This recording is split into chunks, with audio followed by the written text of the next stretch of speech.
আজকে পটলের চপ করব। পটলের তার ভিতরে কুয়েটা বের করে আমি ওটা পেস্ট করে ডাল দিয়ে মসুর ডাল দিয়ে পেস্ট করেছি, পেঁয়াজ লঙ্কা কুচিয়ে ওটা গমিয়ে করে নিয়েছি, মানে কড়াই একটু গরম করে নিয়েছি। হওয়ার পর পুর করে এর ভিতরে ঢুকিয়ে দিয়েছি এইভাবে করে হাফ করে। এইটা বড়াল ভাজবো। একটা বেসনকে ফেটিয়ে রেখেছি, তেলটা তেতে গেছে, সাদা তেল দিয়েছি। এবার পটলগুলোকে বেসনে ডুবিয়ে ছেড়ে দিচ্ছি।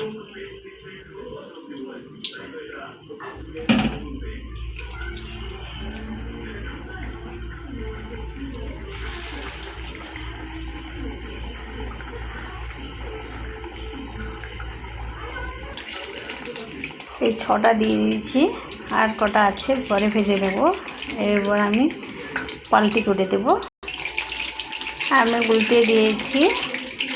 এবার ভালো করে ভাজতে হবে, মানে যেই পাট ঢোকানো থাকে সেটা মানে উল্টে দিতে হবে, মানে তেলের দিকে উল্টে দিতে হবে। এবারে ভাজা হয়ে গেছে। এবার এইভাবে এরকম লাল লাল করে করতে হবে। এইবার আমি তুলে নেব, সব তুলে নেব।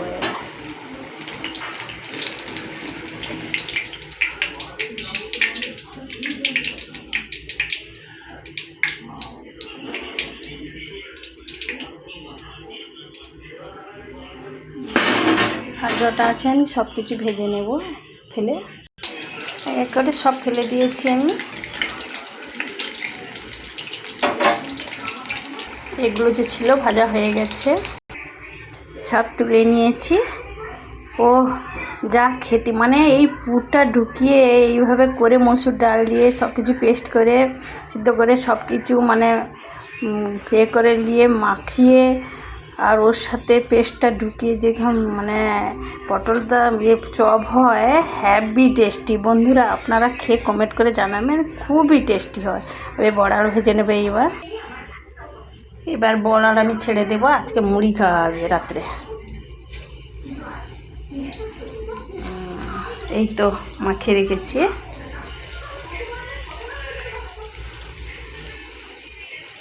আজকে পটলের চপ আর বড়ার ভাজা দিয়ে আজকে মুড়ি খাওয়া হবে রাত্রে।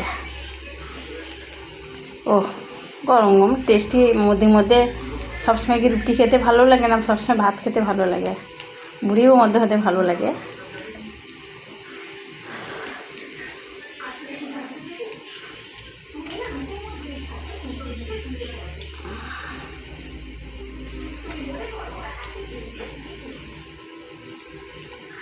এবার ছাড়া হয়ে গেছে,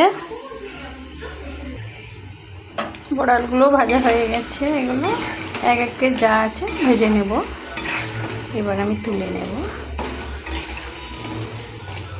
বন্ধুরা মধ্যে মধ্যে এরকম রাত্রে মুড়ি সব কিছু ভাজাভাজি করে খান, খুবই ভালো লাগবে।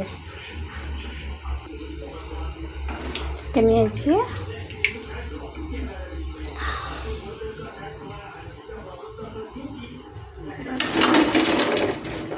এক এক করে যা আছে আমি সবগুলো ভেজে নেব।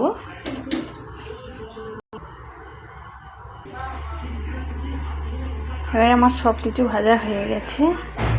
ও পটল ভাজা কেমন হয়েছে দেখলে, এর ভিতরে পুর কেমন দেখো, এইভাবে পুর আছে। ও খুবই দারুণ দারুণ। বন্ধুরা এইভাবে ভাজা খেয়ে কমেন্ট করে জানাবেন।